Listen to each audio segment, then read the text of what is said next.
And one of the first conversations, he said, I want to be the best player in the world. He's a goal machine who always wants to score more goals.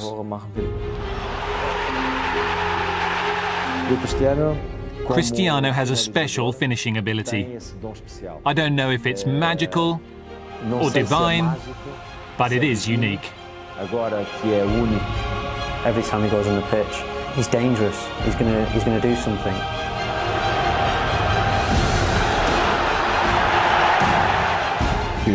At that level, day after day, scoring so many goals. Wow, I've got to take my hat off to him.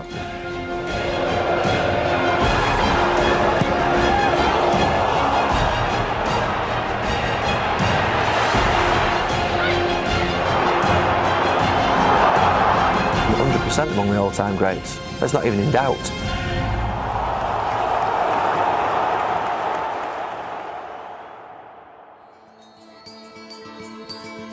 In 2009, Real Madrid entered into the transfer market and broke the world record again.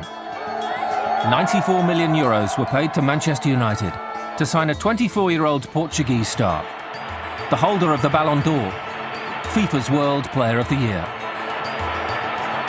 A man with the talent and dedication to become the ultimate modern-day footballer.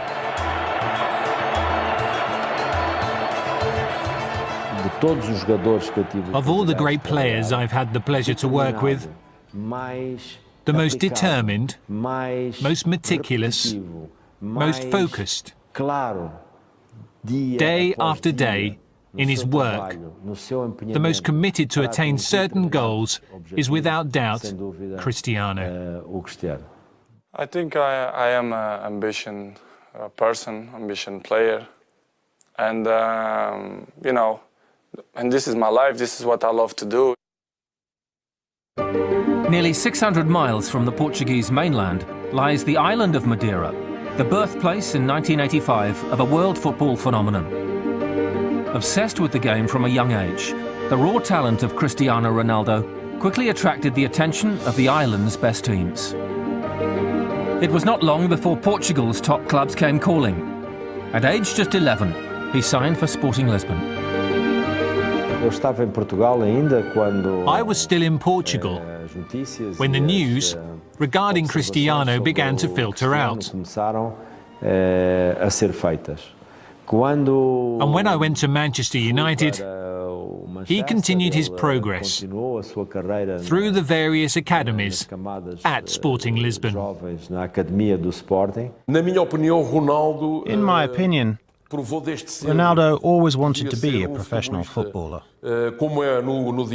But in order to be a world-class player, you also need to be a super athlete. His period at the Lisbon Academy was a defining one. He became the first player in Sporting's history to go from the under-16 class all the way to the first team in the same season. The right winger then scored twice on his debut. He has a special gift to be in the right place at the right time and to use his ability to make the right decision. That is not something all of the players in the world can do.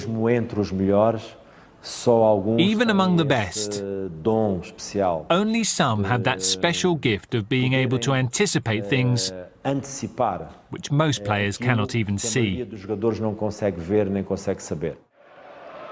In 2003, Sporting Lisbon played Manchester United in a pre-season friendly. The match would change Ronaldo's career forever.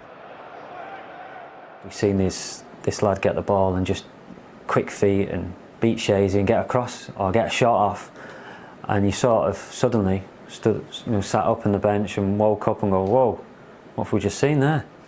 And then you sort of half giggling at the players who are on the pitch because you're on the bench and you don't have to face this lad who's just terrorising the whole team. Sir Alex knew about his qualities. He knew what I thought about the player. And he also knew that I was absolutely determined and would do anything to sign Cristiano Ronaldo for Manchester United. He also knew that if he wasted time, Real Madrid would go to Lisbon and take Cristiano Ronaldo to Spain with them. We had an agreement with them anyway. It was only accelerated that night because of his performance against us, which was really exciting. But we had an agreement with Sporting Lisbon. They would join us the next year. So we did our work. We spoke to the boy after the game. We spoke to his mother, spoke to his agent. We got him on a private plane the next morning into Manchester and got the deal done before people could blink. And that's when you've got a decision to make it quickly. I'll never forget, we got on the coach ready for home. I think we'd been away like 3 weeks, ready to go home, and slowly towards the back of the coach it got a whisper that we've just signed him 30 million, we've just signed this lad, Ronaldo, the winger.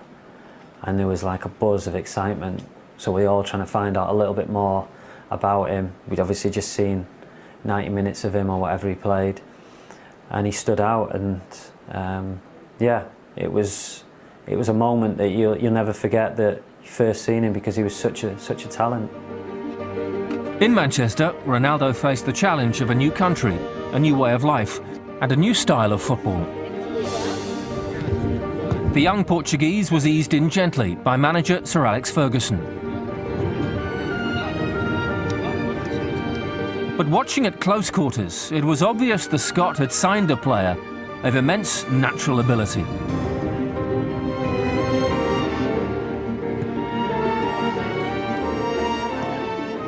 First impressions of Ronaldo were that he was incredible ability, quick, wanted to take the ball and beat men all the time.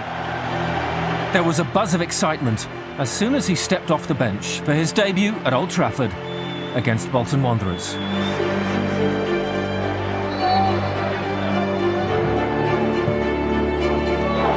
His first goal for Manchester United heralded a taste of things to come. Ronaldo scored 8 times during that first season, including the opener in the FA Cup final, as United defeated Millwall 3-0 in Cardiff.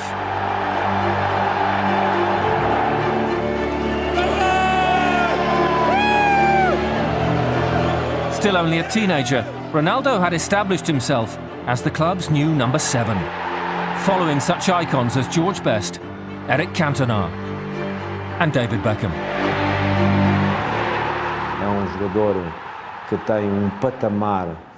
He has a starting level that is not comparable to anything else. His genetics, his talent, in the specific components regarding football, he possesses a harmony that is exceptional, which makes him a unique player.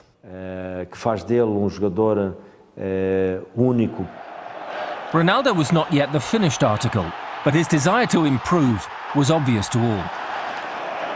Frustrating at times, decision making, when to shoot, when to pass, when to dribble, when not to dribble. Now, it took him a few years to get used to that. I came to United and you came to work with him, and you see how much energy and effort he puts in himself to get better. There's a lot of talents think talent is enough, but talent is only a start. It starts after that. It's hard work, dedication, and living as a professional. It's like a challenge for me. I want to do it best as I can. And when you do something with the passion, it's more easily. Ronaldo's target was simple: to become the best in the world. But he couldn't do it alone. Everybody saw the raw talent and the pace.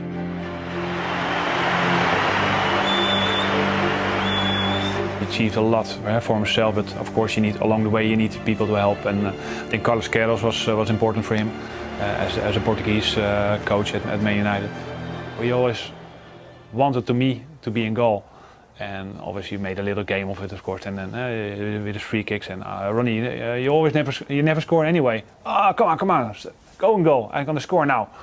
And you always could, on a nice, playful way, you could motivate him to get the best out of him. Started to adjust his game and be really important also in the goal scoring area. As a winger he scored, I don't know, 38 goals or something. And that was an unbelievable amount. It's incredibly difficult to stop somebody like that because the counter-attacking ability of him, the speed, the power, is absolutely it's phenomenal. You mark him on the ground, he'll do you in the air.